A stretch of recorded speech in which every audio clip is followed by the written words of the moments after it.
Actually, the first question is from somebody who's attended, Michelle Campbell, and she asks, where can her wife score an awesome bow tie like that? Your bow tie is just legend at this point. So go ahead and tell us. I get my ties from Bow Ties of Vermont. They're extremely well made, easy to tie, and they come in great flavors, styles, and so forth, for the different seasons. I've got them for, I bought one when I did the Olivia cruise that had, I thought it was a sailboat, but somebody said, no, that's a fish. So I've got one for the LCLC for, it has palms on it for Palm Springs. And this is my reading tie that has books on it. And they have a lot, they have masks as well, Bow Ties of Vermont. Oh, this is great. This is great. And just so Michelle knows, you did tell me before we began that this is one that you have to tie yourself. And All of my clearly you did a ties great job. are all of my ties are self-tie. Yeah. It took So me a while, Michelle, few uh, videos. yep, get on YouTube, and if your wife doesn't know how to do it yet, there's ways to learn. Um, Joey, I'm going to start with you. We heard a lot about your bow tie, but let me talk to you about your book. And give us the name of the book first, because I Uh, know you held up yeah, the cover. Yancy in Love. Yancey in Love. And this is obviously a sequel to the first book where your characters meet and fall in love. And I was wondering if you could let us know what made you write a sequel, and if you're going to continue with these characters or not. Well, these characters appear in a total of 4 novels because and they're all set in a little place in Colorado, centered around the health center there. And that goes back to my PhD in rural health systems. So they say, write what you know, I know about that.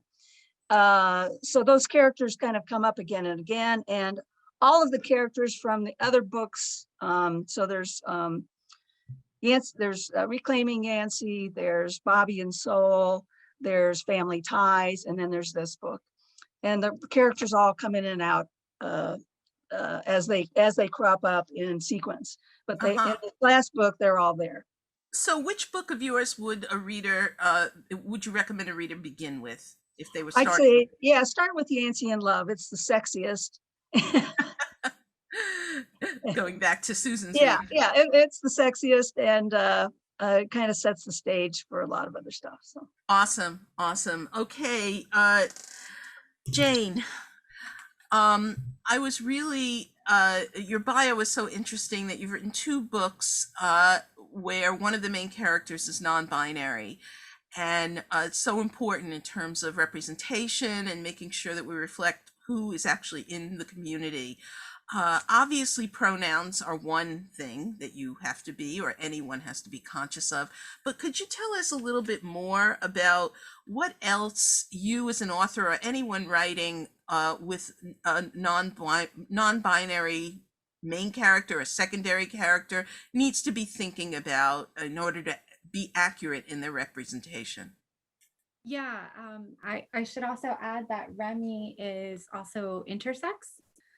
Not all Ah, intersex people are non-binary. Many, in fact, aren't. But that is who Remy is. And so I think I am very straight passing. I am cis, and I identify as lesbian, all things that are not true of this character.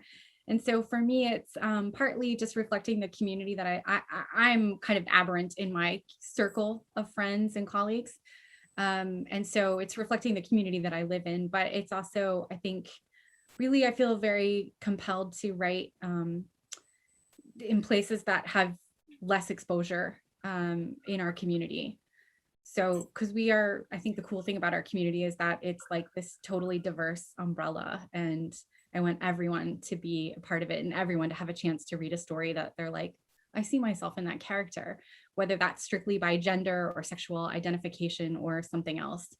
So I work a lot with consultants. I worked with an expert consultant for this book just because the intersex storyline is something that we need to be really careful about. to write in a way that's uplifting rather than exploitative. And I also just write about the people that I know and love in my life. That's great. That's great. Thank you. And I look forward to more books from you and others with non-binary characters in them. So, as well as other people of diverse genders and sexualities. So that's great. And also, I wanted to say how happy I was that you set your book in Boston, where I lived for 27 years. And I love reading books set in Boston and seeing movies set there because I miss it.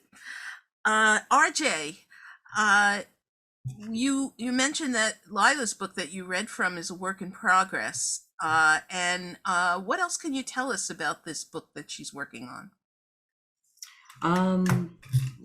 Well, I know what she's working on. We kind of get together for discussions often. And so this is about magic. It's set in Savannah. And I kind of know what else she's working on. I don't know the full details of this one, but she's also she's working on this particular, what she calls a witchy book. And then she's working on a short story for the Lady Grimm 2 anthology. She's almost finished that. And then she's working on a pirate book as well, which we've kind of discussed it, and it's going to be really, really good. And she's working on a sequel for Chasing Shadows. So that's like 4 different things she's got going on at the same time. That's amazing. That's totally amazing. I wish I had so many plates spinning at once, but I'm way too linear for that. But it's great, and Lila is a wonderful writer, so I really will recommend her books very highly, especially since she wasn't here to do that herself. Yeah, I was going to say which book of hers would we recommend? Little Lies was like a 2017 Lambda Literary finalist, and I just personally, me RJ, I love the cover and the idea of love bites. It's like one of the cutest covers with this little, and it's so she has a kind of a funny, humorous, romantic, and also military or cop based.